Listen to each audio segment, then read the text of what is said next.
आटामा चाहिँ एक्लै त्यहाँ पकाइदिइरहनु भएको तपाईँ एक्लै पकाइरहनु भएको छ हो दाजु के पाएको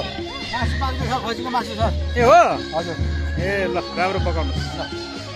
खसीको मासु पाक्न आँटिहाल्यो सर ए लास्ट हो यो हजुर अब पुलाउ बाँकी छ सर अब चाहिँ ए ल